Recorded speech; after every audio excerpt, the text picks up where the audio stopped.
Warahmatullahi wabarakatuh. Sampai berjumpa lagi anak-anakku. Pada pagi hari ini kita akan membahas tentang gaya dan hukum Newton, dimana masih ada hubungannya dengan materi kemarin, yaitu tentang gerak. Saya mulai dengan pengertian gaya. Anak-anakku bisa melihat di buku LKS halaman 43, di mana gaya itu adalah tarikan atau dorongan yang terjadi pada suatu benda, sehingga gaya itu bisa menimbulkan perubahan posisi, gerak, ataupun perubahan bentuk benda. Contoh misal, suatu benda itu didorong oleh seorang anak, atau almari gitu ya. Almari didorong oleh seorang anak, maka almari itu bisa berubah kedudukannya atau berpindah tempatnya. Maka anak melakukan gaya kepada almari. Gayanya apa? Gaya dorong. Kemudian misalkan contoh lain, misalkan kalian punya botol air mineral, kemudian dihantam, maka botol tersebut akan berubah bentuk, penyok atau anak begitu. Maka anak tersebut melakukan gaya dengan cara memukul botol tersebut. Jadi di sini gaya bisa berupa tarikan maupun dorongan. Itu anak-anaknya di penjelasannya seperti itu. Kemudian gaya ini bisa diukur dengan neraca bekas, atau alat ukur gaya itu adalah neraca bekas ya.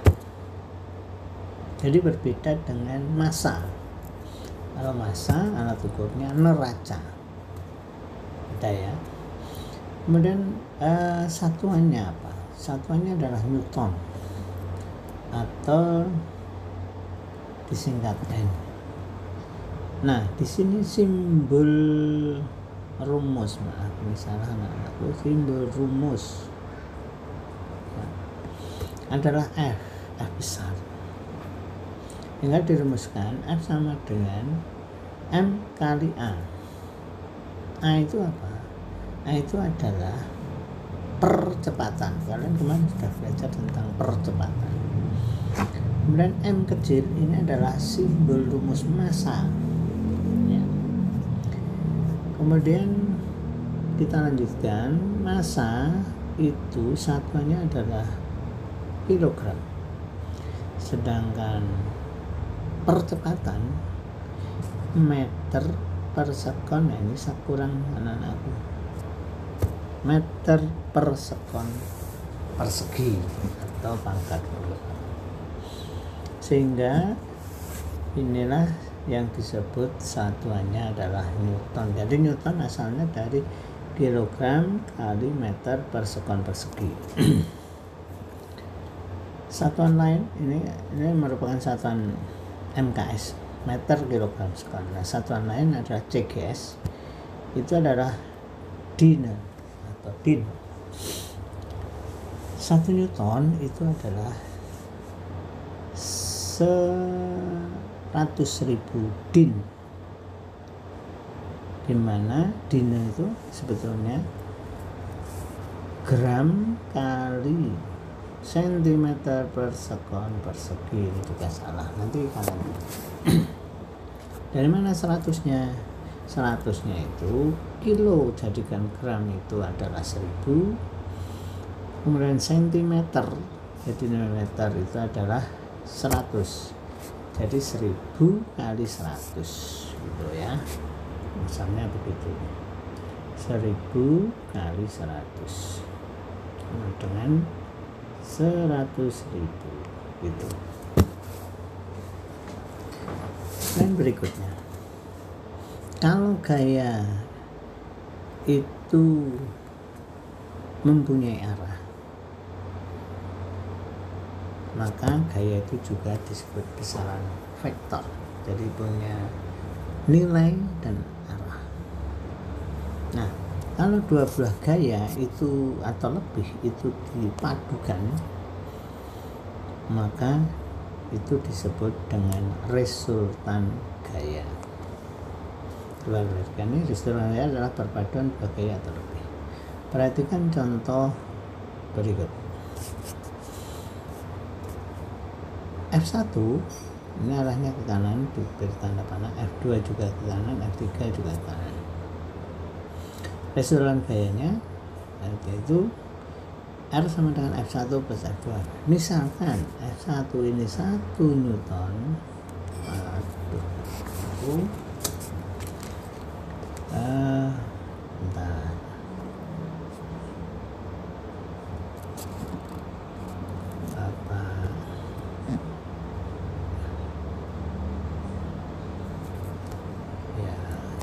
bentar ya anakku, ini tombolnya tadi sampai dengan ini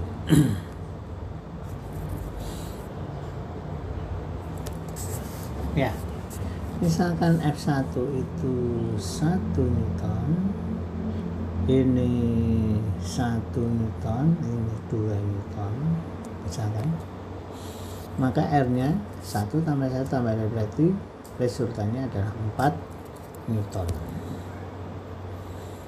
Nah, bagaimana kalau yang berbeda arahnya?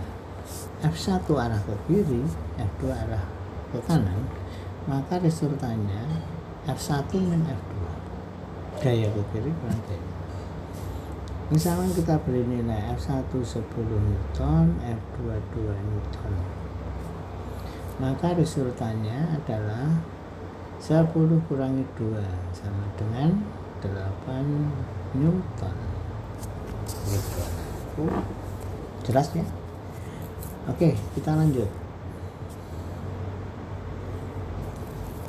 Nah, jenis-jenis gaya sekarang. Gaya itu dibagi menjadi 2 jenis gaya. Gaya yang harus menyentuh itu disebut dengan gaya sentuh. Contohnya misalkan tarikan, dorongan, itu harus gayanya harus disentuh melalui sentuhan. Contohnya adalah gaya otot, gaya pegas, gaya gesek, dan gaya mesin. Mesin itu kan bergetar, ini sayang tidak bisa bergetar ya. Contohnya ini gaya otot, kemudian gaya pegas ini ya, kemudian gaya gesek. Nah, ini gesekan antara ban dengan aspal, juga dengan mesinnya ada bergetar. Kemudian yang tanpa menyentuh, ini ada gaya magnet. Ini contohnya magnet. Ini ada paku. Kalau didekatkan maka pakunya akan tanpa menyentuh magnetnya itu menyentuh paku, dianggap paku itu akan menempel. Kemudian yang kedua gaya gravitasi. Ini contohnya apel jatuh dari pohon. Jadi benda itu jatuh itu selalu ke bawah, nggak ada jatuh yang ke atas. Nah, ini disebut karena apa? Karena ada gaya gravitasi yang menarik apel ini, arahnya ke pusat bumi, atau disebut gaya gravitasi. Kemudian ini gaya listrik. Ini kalian di SD mungkin pernah mencoba, atau kalau belum mencoba Nanti kalian potong-potong kertas menjadi kecil. Ini serpian kertas, kemudian ini adalah penggaris ya, digosokkan ke rambut, kemudian kalian dekatkan, jangan ditempelkan, dekatkan, maka kertas ini akan ketarik. Tanpa menyentuh penggaris ya, maka bisa terjadi gaya tarik, listrik statis namanya ini. Kemudian gaya berat. Nah, gaya berat itu sama dengan gaya yang arahnya ke bawah ya, seperti ini, seperti apel ini, ini arahnya ke bawah, maka disebut dengan berat. Maka kalau ini apel ini diukur dengan neraca bekas, berapa berat apel tersebut, nah arahnya karena ke bawah tadi dengan neraca bekas. Itu anak-anakku. Kemudian berikutnya ini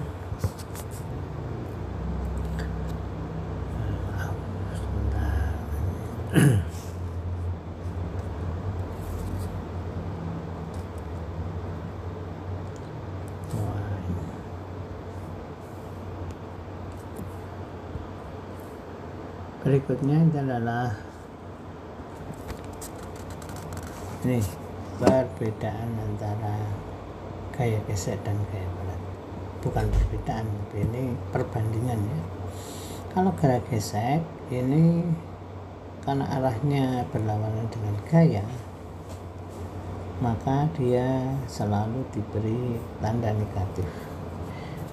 Namanya nih sigma F, sigma itu jumlah, sama dengan massa dikalikan percepatan.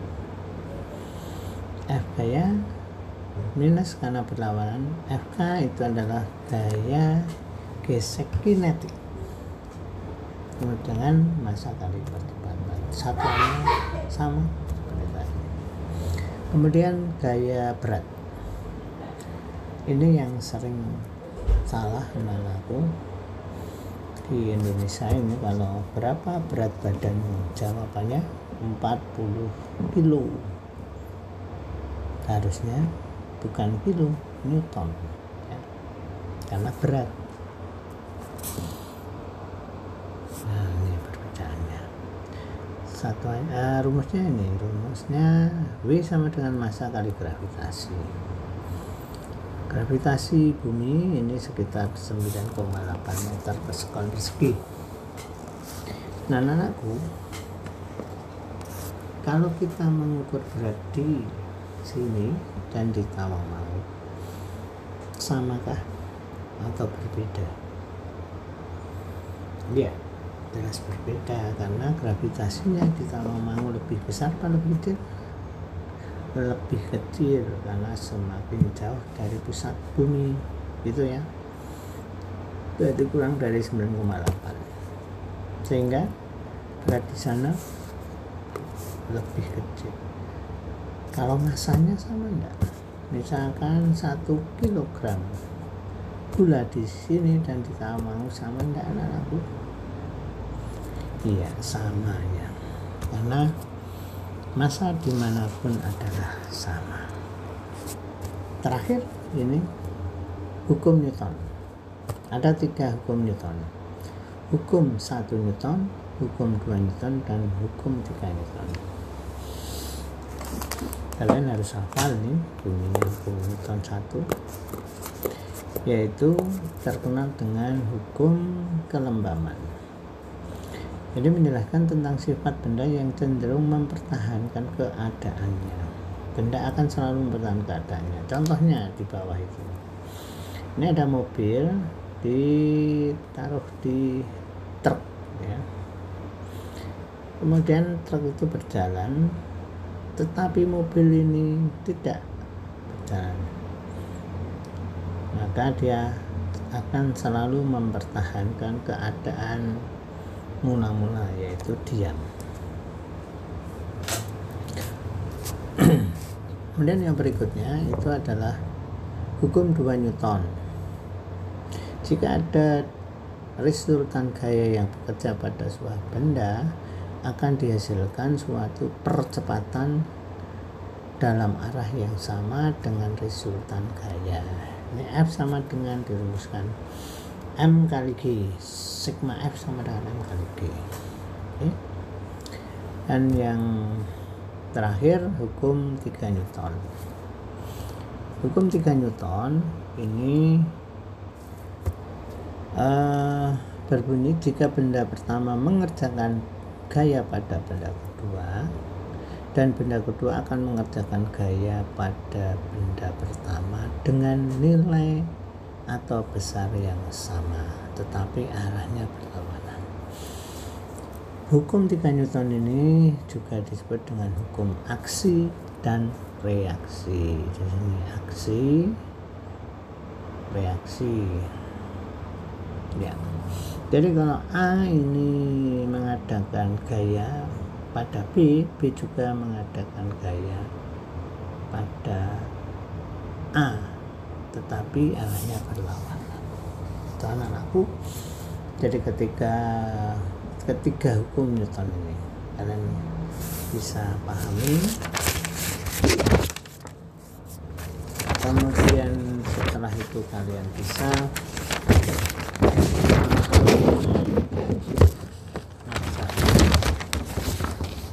nanti tugasnya mengerjakan uji kompetensi 2. Tapi nanti di e-learning Bapak Guru akan memberikan tugas kompetensi 2. Baik anak-anakku, jika penjelasannya kurang jelas nanti bisa ditanyakan lewat WA ataupun di e-learning. Terima kasih, sampai berjumpa lagi.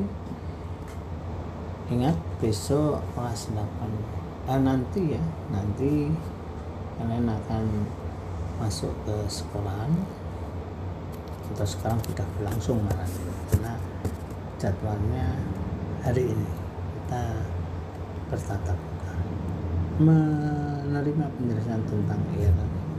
Demikian, selamat siang. Assalamualaikum warahmatullahi wabarakatuh.